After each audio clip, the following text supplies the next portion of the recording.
Good morning, good afternoon, and good evening. Hey, I am in a part of my house. We call this the pool house. You can see, there go the pool. Anyway, I was talking to my friend here, Brother Ryan. Here's Brother Ryan right here. You can see him right there. So I'm not making this up. Hey, every time I say I'm not making this up, I really mean to say, verily, verily, I tell you the truth. So anyway, hey, another thing I was just talking to Brother Ryan about, I was telling him about how I used to, because I'm here taking care of the pool. You guys know my story, how my wife has left me. My children, she took 7 of my children now, 8 of them. I haven't seen the 8th child. But one of the things that I used to try to instill in my wife that she struggled with, and I used to tell her about being faithful in the little things. If you're not faithful in the little things, the Bible says, Jesus says, if you're not faithful in the little things, you're not going to be faithful in the big things. And so I used to tell my wife that, and this pool house that I got cost me close to $500,000.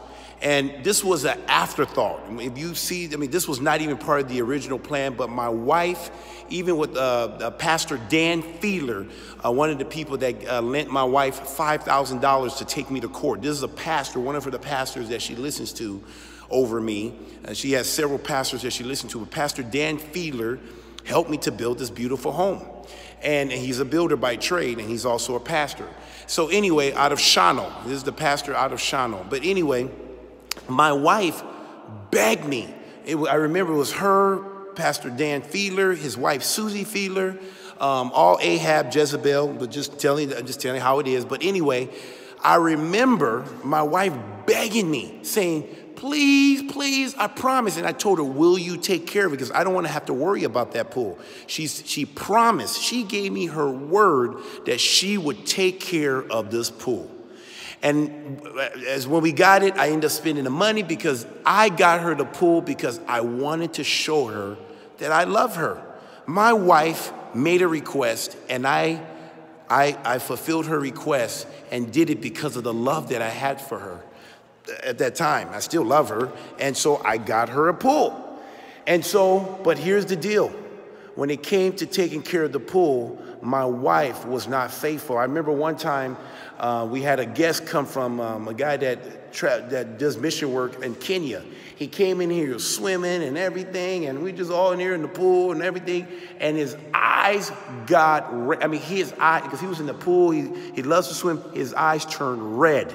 His eyes got so red, I felt so horrible. If you know me, I'm big on hospitality, and that broke my heart to see one of my guests almost lose his eyes, both of his eyes, because we didn't take care of the pool. Now I understood what it meant to take care of keeping the pool balanced, the pH and all that stuff, or it hurt people. And so I made it, me and my wife used to argue about that, and I just ended up just taking over. I took care of it. I learned how to take care of the pool. Never had a pool, never wanted a pool. Once again, I got the pool because I loved my wife. This is evidence right here. I'm not making it up. I tell you the truth. Verily, verily, I tell you the truth. I have a pool that I never wanted in the first place, but I got it because my wife promised me she would take care of it. And I was just thinking to myself, like, man, my wife left me. She took the children, and I'm thinking to myself, she wasn't faithful with the little things. Now we are in a big, big situation in our family where she needs to do the right things. She needs to be faithful with the commitment that she made 16 years ago. And I'm thinking to myself, I don't think she can do it. Why? Because she wasn't faithful with the little things. How can you expect her to be faithful? You'll think that, okay, we got 7 children, 8 children, whose lives are being impacted by the decisions that she's making. And you would think because there's 7 children, 8 children, one hasn't even seen his father yet. The father haven't even seen him yet. And you would think that the wife, Eileen, would do the right thing. And then I'm thinking to myself, you know something? She wasn't faithful with the little things. Why would it all of a sudden transfer to the big things? So anyway, I love teaching. I'm not a teacher, but I love teaching my children. This YouTube has been a great opportunity for me to teach, or at least tell you some of the things that I will have conversations with my children. So I just thought this was a teachable lesson. I just had an aha moment. I was just thinking to myself, you know something? I had to come here and take care of the pool. It's just me and Brother Ryan. We had to clear snow. We had to clear like a bunch of, how many feet? Mostly 2 feet, and then there was a few piles that were 3 feet. Okay, so we had 2 feet, and then we had some piles that was over 4 feet tall, and me and Ryan was out there busting our rump to get that thing down. But we did it, just the two of us. 1 is better than 2. So Yah was so gracious to have Brother Ryan come in for the Shabbat, and he was here for the Shabbat. A lot of people were supposed to come for the Shabbat, but we knew about the storm. Brother Ryan, good old faithful Ryan, showed up, and it's just me and him. And he even cooked eggs this morning. He even cooked eggs tonight, so he's a good cook. I think I'm gonna get him cooking because I'm getting tired of that peanut butter and jelly. But anyway, it's good. It's not good for man to be alone. But anyway, I just want to just tell you that story about if you're not faithful in the little things. It's so true. Once again, this is I'm a testimony that the Bible, the word of Yah, is true. If you're not faithful in the little, you're not going to be faithful in the big things.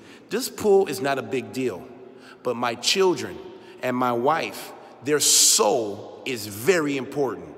What she is doing is putting these children, jeopardizing them to go to hell. I mean, literally now it's going to make it that much difficult for them to choose life over death. So anyway, I just wanted to put that out there. Tell me what you guys think. Maybe I'm crazy. Maybe I don't know what I'm talking about, but tell me what you think. Please feel free to comment. Love to answer some comment, even the negative ones. I got some negative trollers on my YouTube. It's, good. What they say? Publicity is good. All publicity is good publicity. So if somebody have negative words to say, hey, I guess knock yourself out. It's a free country. I'm putting my stuff out there. And so if you think I'm bitching, I guess feel free to put that out there. But I'm just sharing this with the saints. I just think that, once again, here's another opportunity to see how the word of Yah is so true. If you're not faithful in the little things, you're not going to be faithful in the big things. All right. Blessings. Shalom, shalom.